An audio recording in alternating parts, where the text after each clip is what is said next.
Hey, what's going on, ladies and gentlemen? NoZoupForYou here, and something a little bit different today. I have a review of Star Wars Squadrons, and I've wanted to do this review for a while now. I've been playing for a while.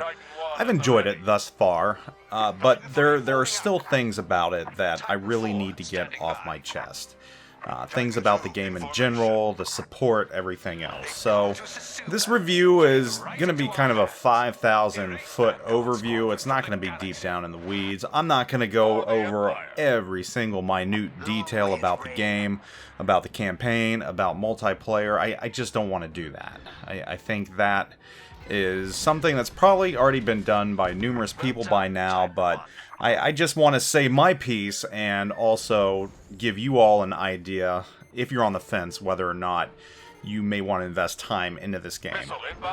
Before I get started, I think the majority of you that follow me, for the most part, know that I am a Star Wars uber nerd. I'm just like, I live and breathe it. I love Star Wars, always have, ever since I was a kid. And in many ways, Star Wars fans, we're our own worst enemy. I mean, you hear about toxic fandom, and I think Star Wars fans are somewhat the epitome of that sometimes. I mean, we stick to our guns. If we like something, we defend it to the bitter end. It just, in many ways, it's great being a Star Wars fan, and it's horrible being a Star Wars fan, because we have these expectations, and when something does not meet up to those expectations, if you're a staunch Star Wars fan, then usually you just can't deal with it. Kind of like the sequels, for certain individuals, The Last Jedi especially. You know, if you're original Star Wars, you're original Star Wars, and not much else. So for me, Mandalorian and Rogue One kind of meet those expectations, and that's the only thing recently that has. I know a lot of you feel that way as well. Just the same, though, if you don't feel that way and you like the prequels and the sequels, I'm not going to hold that against you. You know what? Star Wars is for everyone, and this generation probably likes those more than my generation liked the originals. So myself, 501st, I've got a TK armor set that is in the 501st, TK 71776. That's me, working on a Mandalorian set of armor right now to try and get approved for the 501st. I'm telling you, I live and breathe Star Wars. And what I'm trying to get out, and why I'm giving you this backstory, is in many ways this review is very hard for me to do. In many ways, I don't like saying some of the stuff that I'm about to say, and I'm not gonna tell you right now that this review is gonna crap on the game, because it's not. And like I said, I've enjoyed the game up to this point, but there are some things that need to be said about the game. First and foremost, I think the game's beautiful. I think they did a really good job. It's got the look. It's got the feel. I will say sometimes the game does feel a little bit cluttered, though. Sometimes there's a little too much space junk. You know, sometimes I just want wide open space to play in. But I'm not going to knock the game for that, because wide open space would get boring after a little while. So the graphics is there. Graphically, the game is gorgeous. The campaigns, it's fun. I mean, I won't say it's the most in-depth thing ever. It's more cinematic than anything else, I feel. There's a little more backstory than I would care for, in my opinion. The Mighty Jingles, if you follow him and listen to his review, I think he nailed it perfectly in some respects. Especially with the Empire. Sometimes you just want to play the Empire, and that's it. You don't want to be forced to play the Rebel faction. You don't want some come-to-Jesus moment where you find out that you've been bad all along, and you got to switch to the Rebels because you got to be a good guy. Sometimes you want to be that baddie. Sometimes you just want to be the bad guy. So I don't want to get too much into the campaign mode, though the campaign mode is important, and, you know, for many of us, especially those of us that grew up with the original Star Wars, there was a dark period when there really wasn't any Star Wars whatsoever. I mean, there was some stuff, but I'm talking about that period after Return of the Jedi, you know, the late 80s, early 90s, where there really wasn't much at all. I mean, the expanded universe had not been expanded yet. It was just beginning. And then you had Zahn's wonderful trilogy, the Thrawn trilogy, which I was hoping would be the actual sequels to Star Wars, but that never happened. It just remained really good books that are now legends, though Thrawn fortunately crossed over to canon because he's one of the greatest characters of all time. But, you know, that was on the book side, and that kind of started the Star Wars boom on that side. As far as games are concerned, we had TIE Fighter. And that had an excellent campaign. I mean, a phenomenal campaign. And I think many people, when we heard that Squadron was coming out, we were hoping that this was going to be another TIE Fighter. Or an X-Wing versus TIE Fighter. Two very, very great games. I mean, I would say those, along with the original Wing Commanders, all the way up through Wing Commander 3, are some of the best space flight sims out there, ever, of all time. So I think there is this high expectation among us die-hard Star Wars fans, and those of us that are old enough to have played and remember TIE Fighter. Obviously, this game was going to be compared to it. And I think, in many respects, the campaign probably falls short, but it's no fault of anything. I can't hold that against the game. But really, I want to get into the multiplayer aspect. I mean, we got a solid campaign. That's the most you can wish for. You play both factions. That's fun. That's good. You get to play some classic ships. The big issues I have with this game, however, are with multiplayer. And it's not that the multiplayer isn't fun, because again, I enjoyed it. It didn't take me long to get good at it. And for those of you out there thinking about playing it, do not play with a mouse and keyboard.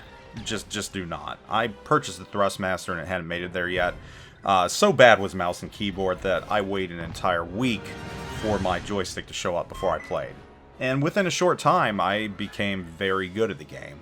Or at least dogfighting. Fleet battles, the other major battles, are still somewhat of a mystery to me, even after playing them a lot. But dogfights, yeah, bring it on, buddy. Ace Pilot here. So I enjoy the dogfights. I enjoy them a lot. I enjoy fleet battles as well, though I find it to be a little more hectic and crazy, and it's kind of hard to understand what's going on when you begin. I like the flight mechanics. I love the interiors of the cockpits. I love the player models. I mean, again, graphically, it's there.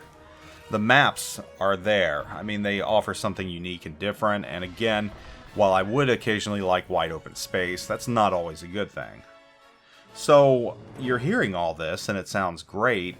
What are the issues with the game? Why do I have such a beef right now? And why do I feel that this is somewhat a bait and switch? And, you know, that's kind of a harsh term for it, and it's not necessarily a bait and switch, but in many ways, I feel like we were given something, and it's definitely not what at least I was hoping for. I mean, in respects it was, yes, I got a solid campaign, and I got some great spaceflight action, and some fun gameplay. My issues are with the level of support, though. And basically EA came out and said, hey, you know what, we're not doing any updates for this game. We consider it final. And I hate that.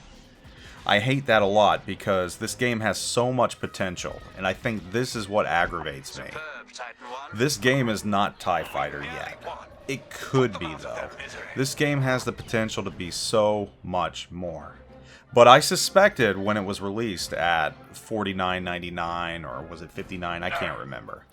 When it was released at that, and they had told us in advance it was going to be a cheaper game because it was kind of a slimmer version of other games, I suspected, and this was just my theory, my own crackpot conspiracy theory, I suspected that the game itself was discarded from a larger game. Now, is that true? I don't know. I mean, you look at the campaign, and it's possible that they took elements and decided to build this whole campaign around it, and then you look at it, and realistically, probably not. I mean, that would have been a lot of resources to build a campaign for something that was discarded from another game. Although we do know that there was an EA game that was canceled, and if my memory serves me correct, I don't think we know what that was still. So maybe it had something to do with this, maybe it didn't. But that's what frustrates me. It frustrates me that EA has pretty much said, you know what, this game is final, don't expect anything else. And that frustrates me because out of the 2 game modes, they're already getting boring. Dogfights are already getting boring. It sucks knowing that we're not going to get new maps for that. Fleet battles are getting boring as well, to the point that I don't even like playing them because it's the same thing every single time. You know what's going to happen every single time you go out into battle. And there's so much more they could do. I mean, you could be supporting a convoy or a ship, a VIP ship, protect the VIP ship, or, you know, smaller battles, larger battles. There's just a plethora of things they could do that obviously they're not going to do anymore, at least according to them. Not only that, there's ships that aren't in the game that need to be in the game, that should be in the game, spacecraft that are staples of the Star Wars universe, and they're not there. For instance, where the hell is my B-Wing? And how do you not put the B-Wing into the game? I mean, seriously. Where's my B-Wing? I mean, you've got some good ships in there. Although I will say I would like to see, and the name of the ship is, it's evading me right now. But it was the one in Rebels that Thrawn was working on. It was the Tri-Wing TIE Fighter that had the extra shields and everything else that, you know, in many respects, some people think had they focused on building that instead of the Death Star, it probably would have helped the Empire win. And I know I'm getting into some very, very nerdy stuff right here. I mean, Star Wars fan theory, that's kind of the nerdiest side of nerdy that you can think of. But it is what it is. So where is that? And knowing that these ships aren't going to be included into the game now, because apparently EA is cutting off all support for the game, or at least they consider it finished, we're not going to get them. What we have is what we have. Frustratingly annoying A-Wings to fight against, and, you know, five spacecraft per team. And that's it. And on top of that, the other issues that are coming to light right now. We've got tons of issues with exploits that are happening. I think we all know the TIE Fighter exploit right now, the TIE Bomber, where you can essentially just sit under a target and let your auto turret go around, and you can destroy spacecraft that way, or the larger ones in fleet battles. The Y-Wing exploit, where, you know, you can just set all your force field basically to the front and ram other ships with mere impunity. So there's a ton of exploits that are just popping on the radar, and EA is just, I don't know if they're really wanting to tackle it or not, but they're not getting around to it. So just I mean, probably close to a month. I mean, not even a month maybe, and we've got all these issues, and on top of that, the multiplayer is just starting to get stale. No seasons, no map packs, nothing. And that's why I'm saying this game is a bait and switch. In some ways, no, it's not, because, you know, EA was up front. They said, hey, this is a slimmed down version of a game. We're offering it at a discounted price. But I think for many of us, we were hoping it was going to be like TIE Fighter, and that EA was going to support it. And in many respects, I think that's why it's a bait and switch. It's not a complete game, in my opinion. Yeah, the campaign was complete, but multiplayer is by no stretch of imagination complete. It's missing a lot, it's got issues, it's got bugs, it's got exploits, and EA has pretty much washed their hands of it. So, you know, my official review right there? I love certain aspects of this game. I want to love this game. I love it because it's Star Wars. It does remind me of TIE Fighter. But, on the flip side, I don't love what EA is doing with this game. Now, I hope they come to their senses and realize that they do have something good here. Or maybe they realize they have something good, and in true EA fashion, they're just going to discard this one and come out with another one that's very similar, but with some different things, and charge us the full price for it, plus an extra $60 for various seasons where you get additional maps and everything else. That's probably the more likely thing to happen. I'm sure we will see a Squadrons 2 that will be a full game that they can exploit the fan base with, and that bugs me more than anything. So this game almost was what I was hoping it was going to be. It was almost that replacement for TIE Fighter. We almost had something. We almost had something great. But EA doing EA stuff, it's just not where it needs to be. And I'm quickly losing interest after a month, which sucks, because this game has so much it can offer. So anyhow, that's my review. That's my thoughts on Squadrons. Want to know what you think, though? Tell me in the comments of this video. Are you happy with it? Do you see yourself playing it over and over and over again with the same ships that we have now and the same maps we have now? Will you be playing this a year later? Or are you kind of getting burned out like I am? Are you missing ships, spacecraft like the B-Wing, and other famous ships that should probably be in the game but aren't? Let me know. Anyhow, take it easy. Thanks for watching. Zoop out.